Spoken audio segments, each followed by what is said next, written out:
Since we all inhabit the earth, all of us are considered Earthlings. There is no sexism, no racism, or speciesism in the term Earthling. It encompasses each and every one of us, warm or cold-blooded, mammal, vertebrate or invertebrate, bird, reptile, amphibian, fish, and human alike. Humans, therefore, being not the only species on the planet, share this world with millions of other living creatures as we all evolve here together. However, it is the human Earthling who tends to dominate the Earth, oftentimes treating other fellow Earthlings and living beings as mere objects. This is what is meant by speciesism.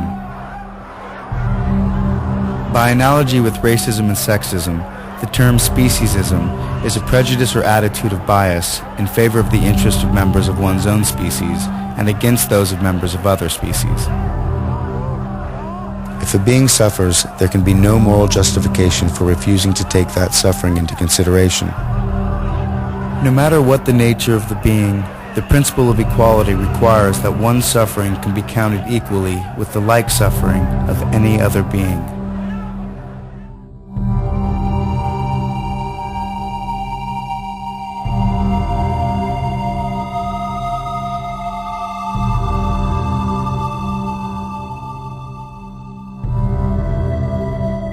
Racists violate the principle of equality by giving greater weight to the interests of members of their own race when there is a clash between their interests and the interests of those of another race.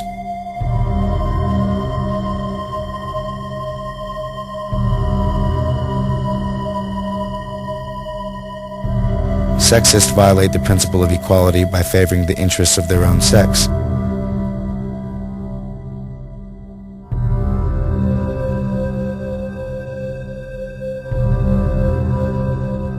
Similarly, speciesists allow the interests of their own species to override the greater interests of members of other species.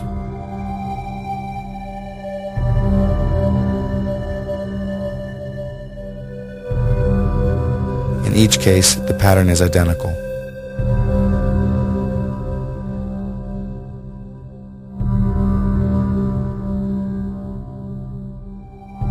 Though among the members of the human family we recognize the moral imperative of respect, every human is a somebody, not a something.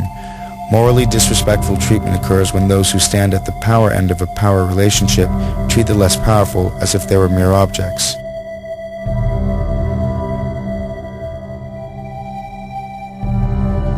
The rapist does this to the victim of rape, the child molester to the child molested, the master to the slave. In each and all such cases, humans who have power exploit those who lack it.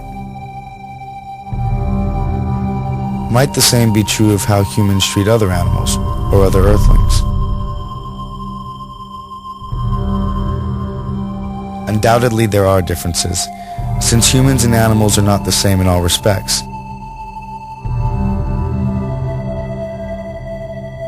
But the question of sameness wears another face. Granted, these animals do not have all the desires we humans have.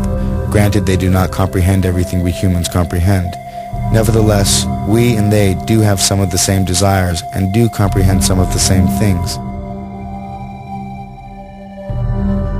The desires for food and water, shelter and companionship, freedom of movement and avoidance of pain. These desires are shared by non-human animals and human beings.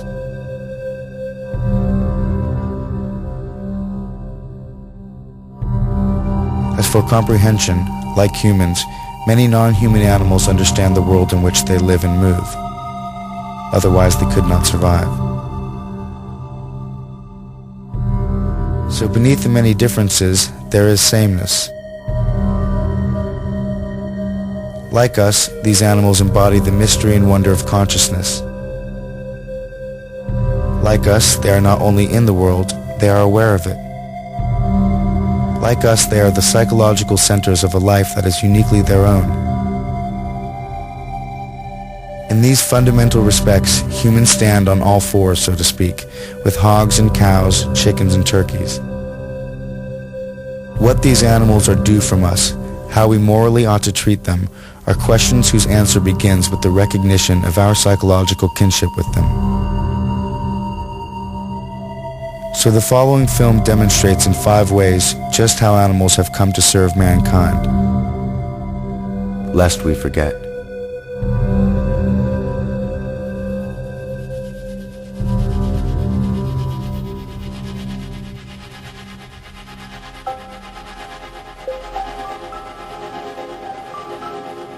Nobel Prize winner Isaac Bashevis Singer wrote in his best-selling novel, Enemies, a Love Story, the following.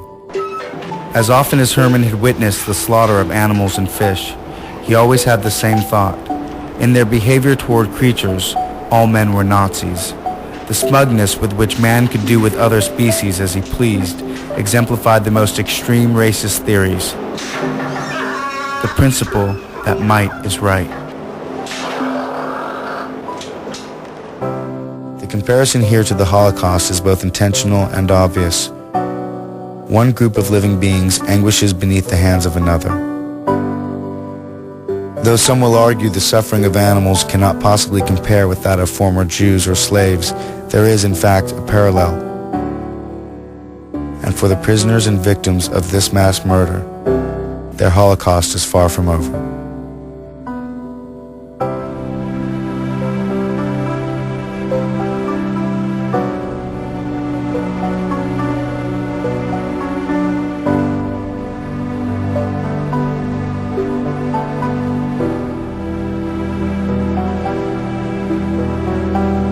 In his book, The Outermost House, author Henry Beston wrote, "We need another and a wiser and perhaps a more mystical concept of animals. Remote from universal nature and living by complicated artifice, man in civilization surveys the creatures through the glass of his knowledge and sees thereby a feather magnified and the whole image in distortion. We patronize them for their incompleteness, for their tragic fate of having taken form so far below ourselves. And therein we err, and greatly err. For the animal shall not be measured by man. In a world older and more complete than ours, they move finished and complete, gifted with extensions of the senses we have lost or never attained.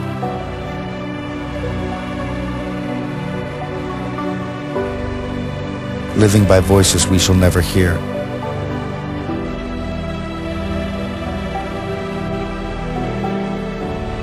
They are not brethren. They are not underlings. They are other nations,